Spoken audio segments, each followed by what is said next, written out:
All right, we are live. I am always reminded by my people, which is really my daughter, that I need to sort of waffle at the beginning until people find the stream. So this is the waffle bit, but it's also the introduction. So if this is your first time, this little web series is called Might Help, Can't Hurt: Conversations with Leaders, Doers, and Friends. And this is episode 3. And my leader, doer, friend guest this time around is Rich Litvin. Hey, hello. Hey, Michael. Hey. And you can find Rich at it's richlitvin.com. Make it simple. Yep. Simple like that. There you go. So you find out more about Rich there. But Rich, I was trying to remember, when did we first meet? Was it 2007? Because that's what I put in the little blurb, and then I realized I might be making that up. No, 2007. Yeah. So how did we do that? Well, I ask myself that question sometimes because I was, if not your first apprentice, one of the first apprentices. I think maybe Elise was your first, and I was your second. Something like that. Yes, you were in the first 3. I remember that. And I spoke to you once, and then signed up as your apprentice. But I've reflected on back over the years, like, how did I do that? Why would I send 50 grand to a man I spoke to once? And I realized, well, I've been listening to your radio show for a year or 2 before that. Right. So I felt like I knew you.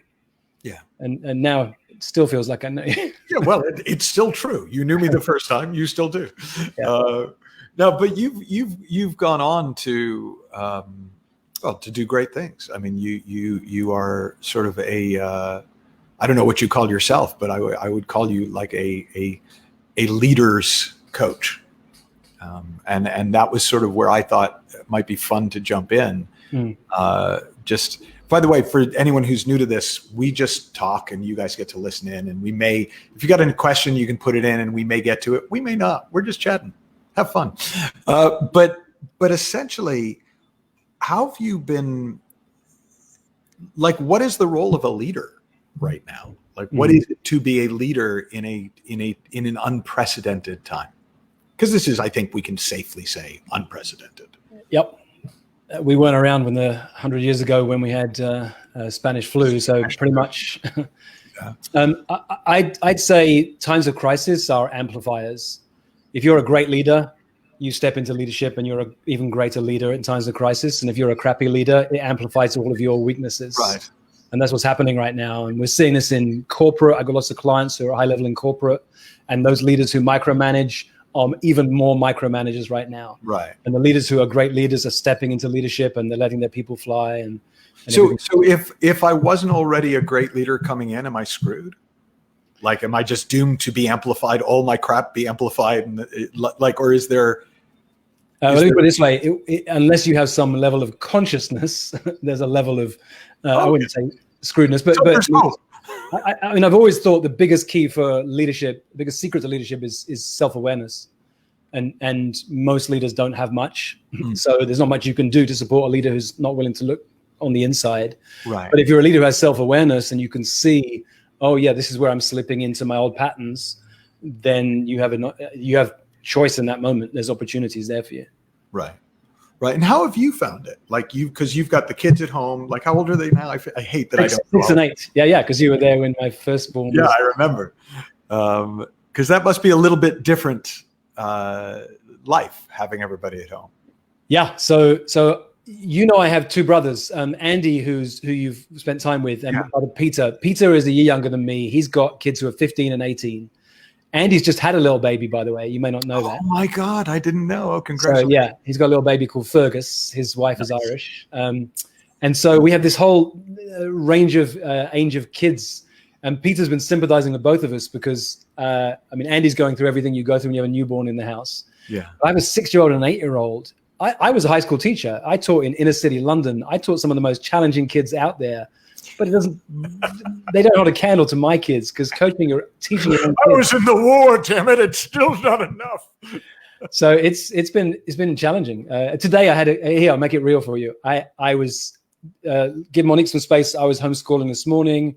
We had 2 hours. They were really doing some great stuff. I said, guys, go and have a little break. I'll get something ready for you. I took a break because I was just a bit wiped. It's takes a lot of energy. Yeah. And suddenly I hear crying from the backyard, and I come out. Ellington is soaking wet. Kaleo's pushed him into the little paddling pool that we have. It's not a proper swimming pool. It's one of those plastic ones, but they've had this massive fight, and then I get them all calm, and I discover, because Ellington confesses to me that he took one of Kaleo's toys when he was really angry because he'd been soaked, and threw it on the roof of our house. So we had to break the news to Kaleo, who now is crying his heart out. And all I want to do is get them back to work so I can get back into my work. And so that was my morning. There you go. Oh, very nice. Nina, we all have fond memories of the kids playing drowning. What are you doing? We're playing drowning. Your turn. You know. I'm glad my kids haven't heard that game yet. Yeah. So yeah, and it's exhausting. That you know, I talk about zone of genius. When you're in your zone of genius, I can be doing this stuff all day long, coaching my clients. It makes me come alive. When I'm with my kids or doing something that is not my strength, it really tires me out. And so I've built a life and a business doing those handful of things that only I can do, and I get energized and feel alive. But now I'm doing all sorts of other things. Yeah. Look, now, have you found genius has expanded? Because that's sort of one of the things that I've seen is at first, when I tried to play outside my zone of genius, I struggled. But then at a certain point, I realized, it's kind of all the zone of genius because it's showing up from genius.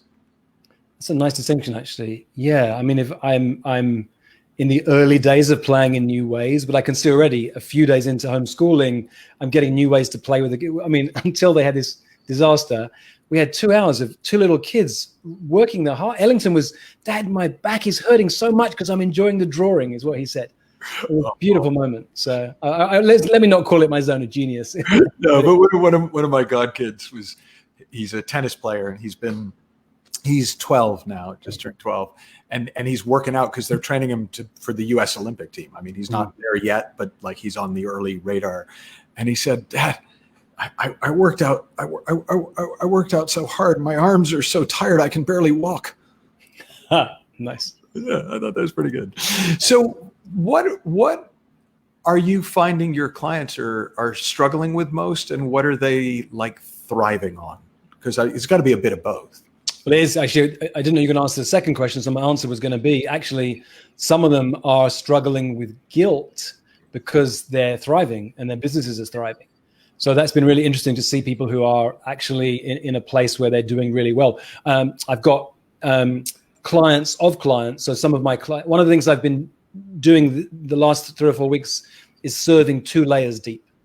So I've been saying to each of my clients, tell me one at a time about each of your clients or customers. Right. What's their biggest challenge? What's their biggest dream right now? And let's work with them. And so as we've been diving down there and helping their clients and their customers. So we've seen a range of things from people in the restaurant industry, high-end restaurants that have pivoted and are now doing takeout with expensive steaks and things that you can drive up and pick up. One of my clients right now, she has a client who runs a ski, what do you call it? Ski slope. I'm not a skier, so. We know what you mean. Gotcha. So they're working at, well, what can we do? Because it's not legally allowed for us to have anyone on site right now. And we were playing with, well, what ideas can we give you so that you could be actually building a community right now? How can you actually be making money? You could, what sort of offers could you make to people now? Because people are going to want to come back to skiing in a few weeks' time whenever we open up. What offers can you make to them now? If you sign up now, you put your money down now, you help us and we can help you. And so it's been really fun to play with these sort of ideas, helping people, like I say, 2 layers deep. I like that. I like that a lot. I like both parts of it, actually. I like the 2 layers deep, but I also like the looking at creative ways of financing. I remember the first time I came across that, there was my uncle and aunt lived by a ski area in Vermont, near Bromley. And there was a bakery in their town called Baba Louie, and they wanted to expand, and they couldn't figure out how to do it. And I don't know where the idea came from, but they sold bread shares, they called them. So it was like you could buy so much bread in advance as an investment in their expansion and they opened up another town. It was fantastic. It's a beautiful idea. Yeah, that kind of thinking right now is what's needed. And so I'm really playing with my clients and, like I say, their clients and their customers, thinking differently. Yeah. Yeah. How you doing, man? It's been a while since I've seen you. I'm surprisingly well. And I say surprisingly, not so much because of what's going on, because, for better and for worse, I'm not directly affected. We have one person directly in our world ill, and, there's stuff going on. But I think the big thing for me has just been trying to find a new off switch, because I could literally be doing this 24/7 right now. I have not just people requesting me to come and do this and do that and talk about this and talk about that, but I've got so many ideas. I was saying to Rich before we came on, my daughter is making me slow down and not do one of these every day or even 2 a day, because I really like these conversations, and I think they're really rich, and I think they're really helpful to people right now. Yeah. So for me, it literally has been kind of reminding myself, hey, you don't have to, just because you can doesn't mean you have to. Yeah. Yeah, I feel that one. Yeah. So it's like a little bit of enthusiasm and a little bit of guilt. Like you said, it's like, man, I love this, and man, I should be helping even more. And at some point you just got to get a little real and kind of go. Well, I tell you what, I've realized, Michael, it hit me last Friday, because it was Friday afternoon. I'm wiped everything for the weekend, and I realized I feel exhausted. And I don't feel exhausted now, and I don't feel exhausted when I'm with my clients, and I don't feel exhausted when I'm brainstorming and creating new ideas. But the moment I switch off, it suddenly hits me. Yeah. And the metaphor I've been using, it's like there's 2 tanks on my back. One tank for energy goes up and down. If I'm with someone, I'm creating. If I'm serving somebody, it goes back up. Help us high. That tank over here goes back up when I'm in service. But this one slowly goes down. And unless I take real time to take care of me, I don't notice. I'm only paying attention to this one. And at some point, this one gets so low, I'm burnt out and I'm done for. And that's been my case. I've been in that position over the years and not noticed. And now I put much more attention on that. Right. But I don't always see it. Like I say, it struck me on the weekend. Oh my God, I'm exhausted. And I only know it because I've stopped. Well, I always remember, I don't know if you remember, did you do that first course with Bill Cumming? I did that together, right? Yeah. So the story of his, I always remember, was him talking about Marge Canute, the teacher, who went out to work at Mother Teresa's Home for the Dying. And she'd gone through the day and night riding trains and just overheated, and got there hoping to kind of get a cold shower or something, and sleep for 24 hours before. And she just got there as the day was beginning, and there were lines of people lining up to die. And she just, her heart went out. And the first guy she came across, his leg was snapped to the point where the bone was sticking out. And she had a little bit of nursing training, and she just kind of knew he's got no time. And she didn't know what to do. So she just held him. And he kept saying to her, namaste, namaste, namaste, which she didn't know what that was. But and he died, and she went to the next person. And she'd been doing it for like 6 hours before somebody noticed she was there and went, "Who are you?" I'm Marge, and they made her go to bed. Like, they made her come in, stop, and fresh start, because they knew, you can run on, I like the phrase, helper's high for a while, but it's not sustainable. Yeah. And then the story that Bill used to tell so beautifully is, he probably still does, was the next morning it occurred to her to ask somebody what namaste meant, and that's. That translation, I honor the place in you in which the entire universe resides. I honor the place in you of love, of truth, of light, and of peace. And when you are in that place in you, and I am in that place in me, there's only one of us. And I just think this time, especially for me, I feel that more than I normally feel that. I have much less us and them than I normally have. And just a lot more us. Yeah, I mean, it's challenging times. It brings that out in all of us. I mean, I think of my parents living through the Blitz in London. They tell stories like that, and we're seeing it now.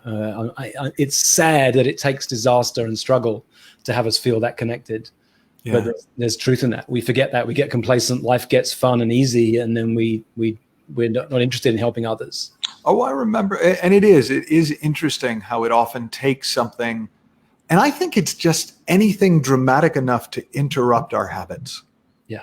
our habitual ways of showing up and our habitual ways of interacting. The one I remember most from when I was living in London was when Princess Diana was killed in the car crash. And I remember it because my daughter Clara was born that same time. Like, we think maybe she's a reincarnated spirit. I don't know quite the timing, but I remember the funeral was televised.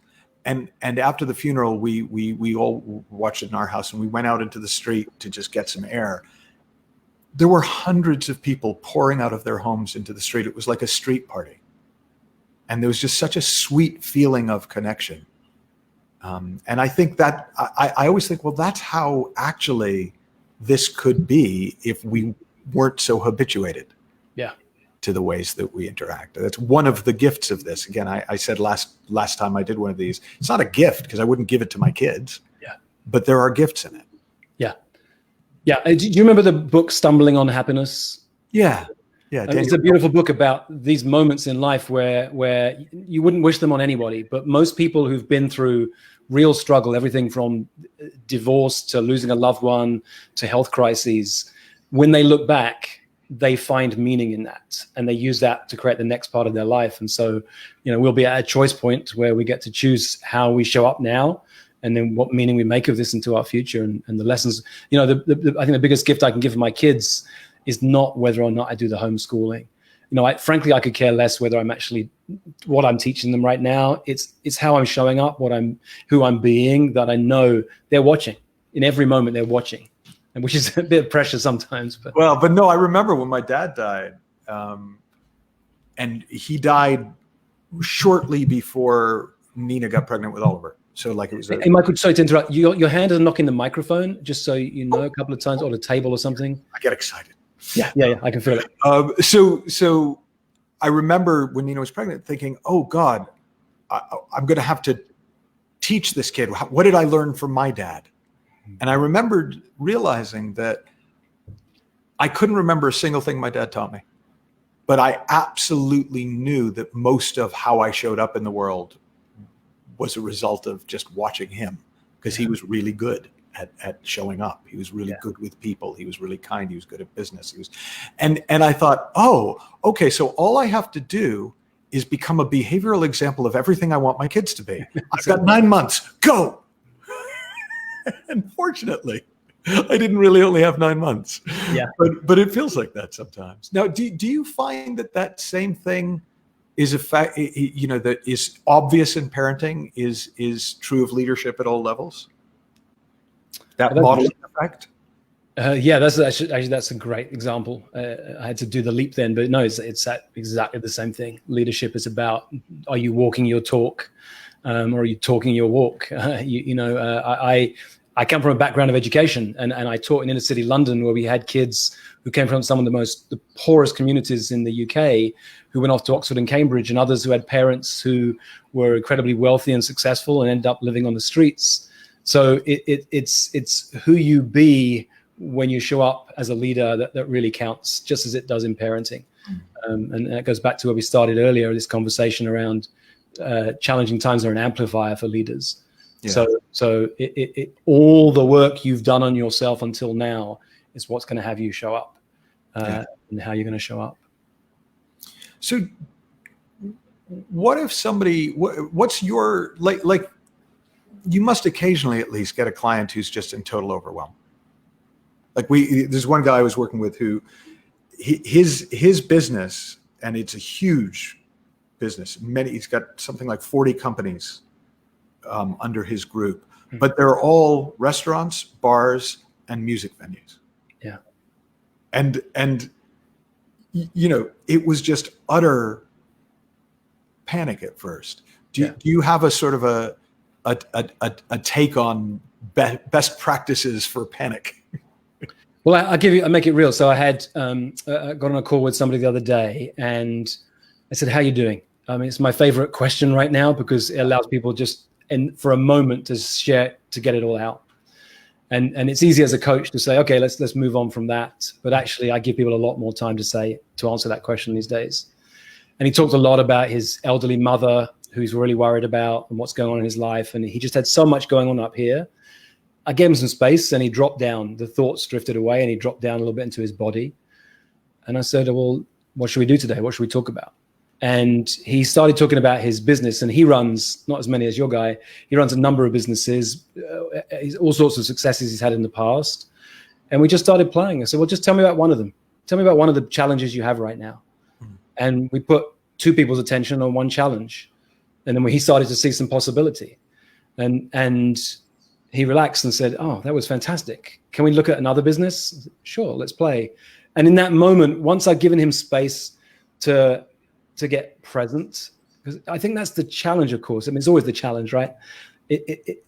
From the present moment, there's never a problem, or there's always a conversation that can be had, but we're not living in the present. We're in our fears about the future and what might happen, or we're caught in our thoughts about the past, about how we're supposed to show up, or our limiting beliefs and so on.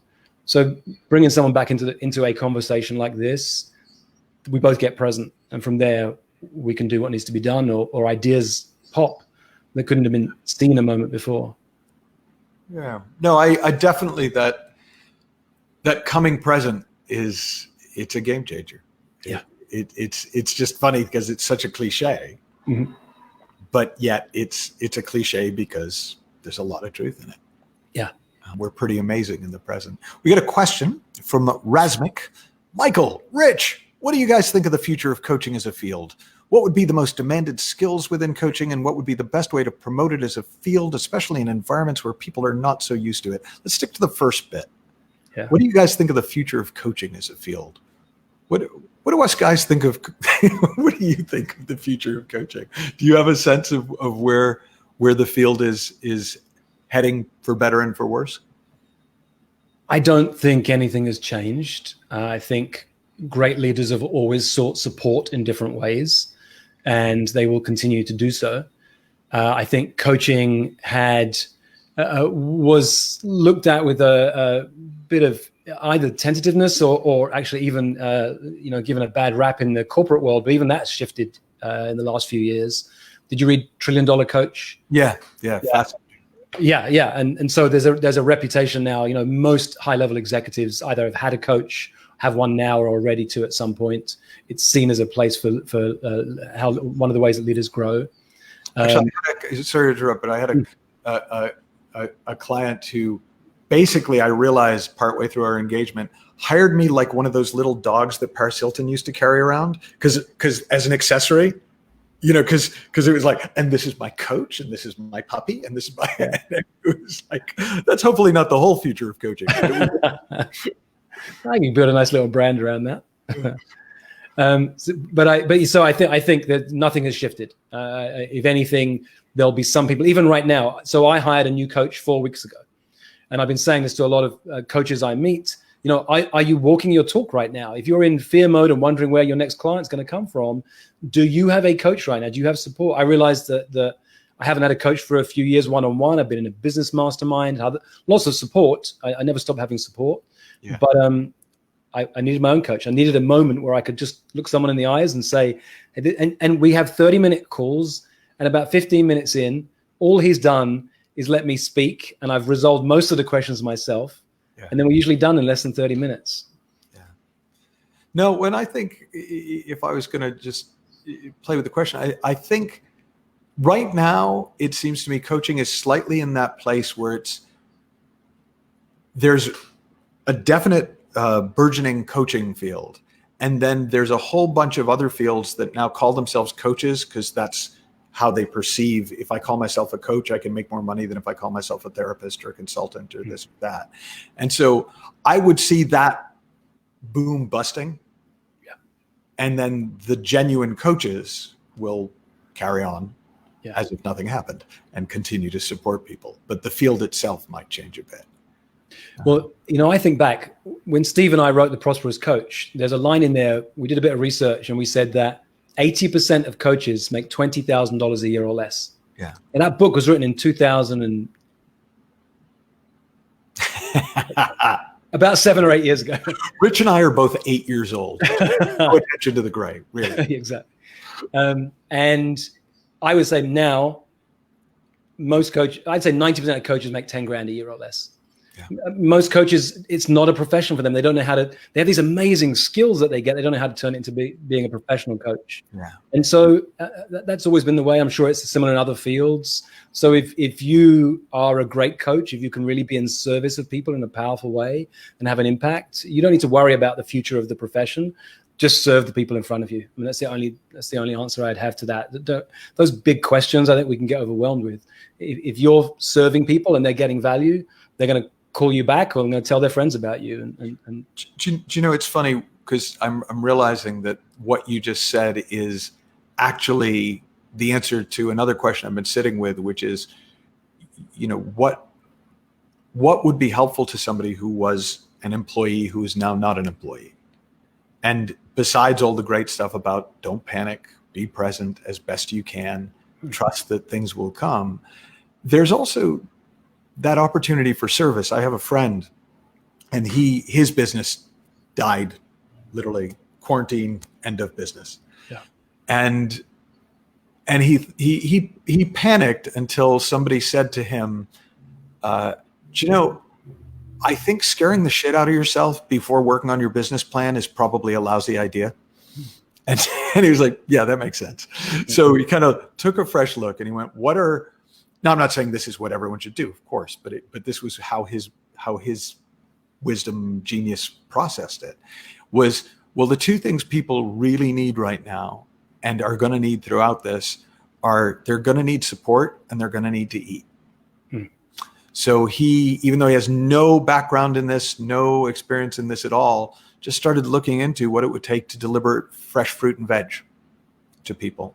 Yep. And within a week, he'd sourced some. First week, he made $5 because he'd forgotten to negotiate the price.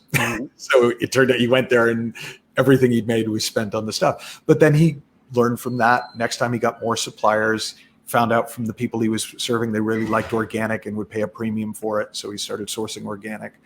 And, you know, he's begun bringing in other people to help him. And this is in the space of a month with no background in running a business, no experience, but just being willing to take a fresh look at how can I help? Yeah. And it doesn't mean all help has to be monetized, but it's nice that it can be. Well, it's always an exchange of value. And if he's doing something that creates value for other people, they're going to want to give value back to him. Often these days, that's money. There's other ways to do that too. But yeah, I'm teaching Kaleo, my 8-year-old, about entrepreneurship right now, what it means. And we're reading books about what it takes to be an entrepreneur. So I wanted to think that way at a young age. And so he came into the bedroom the other day and said, Dad, I made your bed. That will be $5. I said, well, tell me more. Like, what do you mean? He said, well, I'm going to charge you $5 a day to make your bed. I said, you know, maybe I'll negotiate with you on that one. But it's the heart of entrepreneurship. You create value for somebody, bring a service to them, bring a product to them. And if it's a value to them, they'll give you money for it. Well, and the adaptability. Mm-hmm. In other words, what is of value to people changes. Michael, let me ask you about that, because it's one of the things that's dawned on me. About half of the things that I do now, I wasn't doing 12 months ago. And I've realized that, and I don't mean I just created new things in the last few weeks. I mean, over the last 12 months, I've been creating new like, programs and ways to work with people. And I've realized one of the reasons that I'm able to cope best in this moment of uncertainty is I'm constantly creating uncertainty for myself. I have a low threshold for boredom. I'm always reinventing stuff. And even the intensives that I run for years, I've never run the same one twice. I've always done something different every single time. And I think that's a really important part of entrepreneurship, actually, that ability to thrive in uncertainty, to live with ambiguity, is that when you can do that for yourself, you're ready when the universe is going to do it, because it's going to do it to you at some point, somehow. Yeah. It just looks this way right now. Well, it was funny because when you said you were teaching Kaleo entrepreneurship, my first thought was, oh, so you've taken away his allowance and having him sleep in the car? Because that's how it starts. But I think that the if I'm understanding the question, there's a huge difference between uncertainty and insecurity. See, most people I talk to think they're joined at the hip. That uncertainty means insecurity. So we try and avoid uncertainty because it feels icky, but it's not uncertainty that feels icky. It's insecurity that feels icky. Uncertainty is cool. Uncertainty is possibility. And if you dwell in possibility, as Emily Dickinson said, life's really kind of exciting because you're looking for fresh. Yeah. Like you said, you're not looking, how do I repeat this so that I don't have to show up anymore? You're going, how do I keep this fresh? How do I, what's different? How does this look differently to me today than it did last time I did it? Yeah. And that stops you from falling prey to the who moved my cheese phenomenon, where you keep going down the same alley that used to have cheese in it and just get pissed off at the world that they took your cheese, instead of going, well, there's got to be cheese somewhere in here. Yeah. Yeah. That book takes me back. Who moved your cheese? Yeah. This whole thing does. So, okay, last question from me. If Kaleo and Ellington and my godkids, Kai and Ryder, if there was one thing that we were going to sit down and say to them about what's going on right now, that you think would not just best set them up for the future, but kind of set them up for the best of their humanity coming forward. What would the talk be? Like, what would you want to talk to them about? Because these are kids, by the way, for those of you who don't know Rich's children or my godchildren, their age range from 6 to 12. Yeah. It's a bit of a trick question, either that or my answers being slippery, but it goes back to what we were saying earlier about who we're being rather than what we're doing or what we're talking about. I don't think there is a talk that we can give to kids like that. It is who we're being that counts. And I'm checking in with myself in real time. Am I slipping away from the question? But I try and show my kids. I try. So, okay. Every night at dinner, we sit down, we have a ritual. We've done it for a few years since they were very young and they didn't even understand it. We ask ourselves these questions. We go around. What was the best bit of your day? What was the most challenging bit of the day? What's one thing you're grateful for? And what was one small act of courage that you did today? And if they remembered nothing else but that from our time together, and every day they sat down and looked at something that they'd done, that they'd accomplished, they were proud of, looked at something they struggled with in that day, because I want them to know that it's okay to struggle. Every day there should be something you're struggling with. And sometimes they're tiny things, something you're grateful for, and one tiny act of courage, one tiny little step in the direction of something that scares you a little bit. I think they'll have a great life. And so that's the best answer I can give in this moment. Yeah, no, I like that. That works. You're off the hook. You got away with it. No pressure. Yeah. It's funny. I'm realizing I hadn't asked myself the question, but I think I think my answer in this moment would be something where I wouldn't expect them to understand it, but it would still be the conversation I'd want to be in. And it would be something along the lines of it's not about you and it's all about you. That, our world looks really important to us in the moment. Kaleo's toy on the roof, my business success, somebody else's marriage. I mean, whatever we're going through, it looks like the most important thing in the world. But there's a world way beyond that. And remembering that is really helpful, because we do really well when it's not all about us. Yeah. But like your two jetpack, power pack, I forget what you called them, analogy,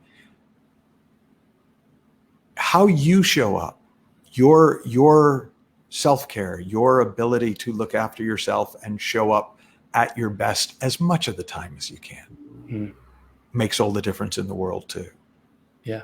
So like I said, I wouldn't expect them to kind of go, Dad, you're contradicting yourself, but it would still be the conversation I think would be really helpful. Nice. Yeah, you remind me. My friend Sean Stevenson passed away last year. I don't know if you know that. Oh, I didn't know that. Yeah, Sean passed last year. So for those of you who are watching don't know who Sean was, he grew to 3 feet tall. He had brittle bone disease. He's one of the smallest people I've ever met and one of the most powerful people I've ever met. Oh. No, he's a force of nature. Yeah, Sean was an amazing man. And literally his last words, he said to his wife, "This isn't happening to me. This is happening for me." And I think that's how we show up in any moment when things are challenging. If we're able to say, "Oh, it's not happening to me. If it's happening for me, then I have choice. If it's happening to me, I feel at effect. And I can be in control when it's happening for me." Yeah. God, well, I'm very sorry to hear that, but that's a beautiful parting shot. So what do you say? Should we do this again next pandemic? Nice. It's been a while. So on a really important note, I've been working on my lockdown haircut, and I've got the clippers down on the sides and the back, although it's kind of back, but okay. I'm running out of so you bring this up. The first blurb I wrote for this said, we'll be talking about leadership. We'll talking about how to cope with working with your kids at home. And we'll be talking about how Rich is managing his hair. But I thought that would be too much. But since you brought it up. Dude, these are important things in life. I mean, seriously. I understand. All right, my friend. Great to see you. Everybody, thank you so much for joining us. If you want to find out more about Rich, go to richlitvin.com. How do they find you on Instagram? Do you have like an Instagram thing? No. Monique's on Instagram, not me. Yeah. Okay. So just go to richlitvin.com and thank you, Rich. It's great to see you. Thanks, Michael. All right. Bye, everyone.